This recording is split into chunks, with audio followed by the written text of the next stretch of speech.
જય માતાજી મિત્રો, હું છું આપણો મિત્ર રાજેન્દ્ર બારિયા. ગુડ મોર્નિંગ બધા મિત્રોને. આજે હું વાત કરવા જઈ રહ્યો છું. તમને તો ખબર હશે અત્યારે માહોલ છે ચૂંટણીનો, એટલે વાત તો હશે ચૂંટણીની જ.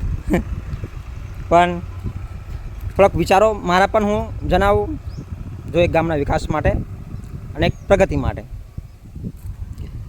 તો ત્યારે વાત તો એક જ હોય, ચૂંટણીના ફોર્મ તો ભરી દીધા છે, પણ જો ગામનું હિત ઈચ્છતા હોય, સારું ઈચ્છતા હોય કે ગામનું સારું થાય, અને જો કોઈ પણ ઉમેદવાર હશે તો જીતીને ગામનું સારું જ કરવાનું છે, એ અમે હોય કે કોઈ બીજા. પણ હું મારા દિલની વાત કહું છું. ઘણા લોકો મને પહેલાં મળ્યા, ગામના સારા લોકો મળ્યા, વાત કરી કે રાજુભાઈ તમે ના લડો તો સારું, અને સમરસ થાય તો સારામાં સારી વસ્તુ છે. અને જો સમરસ થાય તો ઘણા બધા ગામને ગ્રાન્ટ સારી એવી મળે એવી છે, તો આવી તક જવા ના દેવાય. તો સાચી વાત છે મિત્રો, આ વાતને મારું પૂરતું સમર્થન છે. બરાબર, આ વાતનું હું વિરોધ બિલકુલ નથી કરતો. મને વાત ગમશે, ગામનો વિકાસ એ જ મારું લક્ષ્ય છે, એ જ મારું એ છે ધ્યેય, કે કોઈ પણ રીતે ગામનું સારું થવું જોઈએ.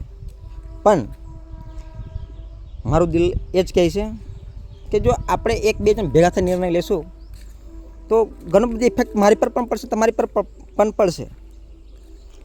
તો પાછલા ભવિષ્ય માટે પણ ખરાબ વસ્તુ લાગશે. લોકોને લાગશે કે અત્યારે એક જ વસ્તુ ચાલે છે, સેટિંગ થઈ ગયું ભાઈને. હું 2 વર્ષ પહેલાં ઓલરેડી જાહેર કરી ચૂક્યો હતો કે હું ચૂંટણી લડવાનો છું.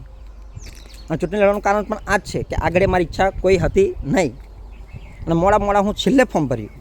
પણ એ જ કારણે લોકો મહિના ટોણા મારતા હતા, રાજુ તારું કામ થઈ ગયું, લઈ લીધા તું, અને એટલે તું ચૂપ થઈ ગયો, આવું કોઈ વાત પર બોલવા તૈયાર નથી. ના મિત્રો, એવું કશું નથી. આપણે ભગવાન ઘણું આપ્યું છે ને આપણી જોડે છે આ વાત પર. તો ગામ લોકોને એટલું જ કહેવું, સૌ ગામ લોકો ભેગા મળીને ભેગા થાવ, બધા ઉમેદવારોને ભેગા કરો. જે ગામ લોકો કરશે એ જ મને માન્ય રહેશે, એનો બિલકુલ હું વિરોધ નહીં કરું. જે ગામ લોકો કહેશે એ કરવા હું તૈયાર છું. કારણ કે રાજા બને કઈ રીતે? ગામ લોકોના અધિકારથી જ બનશે.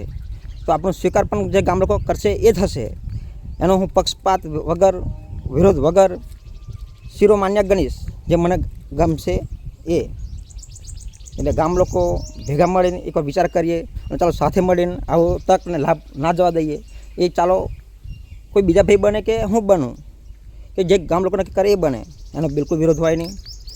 પણ એક પહેલ કે ગામનું વિકાસ જ આપણું લક્ષ્ય હશે, તો આના વિશે પણ થોડી ચર્ચા કરવી જરૂરી છે. ઘણા લોકો મને એ જ કીધું કે રાજુભાઈ તમારે આવું વસ્તુ ના કરો તો આવું સમરસ થયું છે. હા ભાઈ, મેં સ્વીકાર કરું છું, હજુ સમય ગયો નથી. સૌ લોકો પાછળથી મને ના કહે કે રાજુભાઈ તમારે ત્યાં લાભ ગયો. હું જવાબ દેવા પણ માગતો નથી કે હું આપી દેવા નથી, સરકાર આપે મેં આપણે લેવામાં જાય શું છે.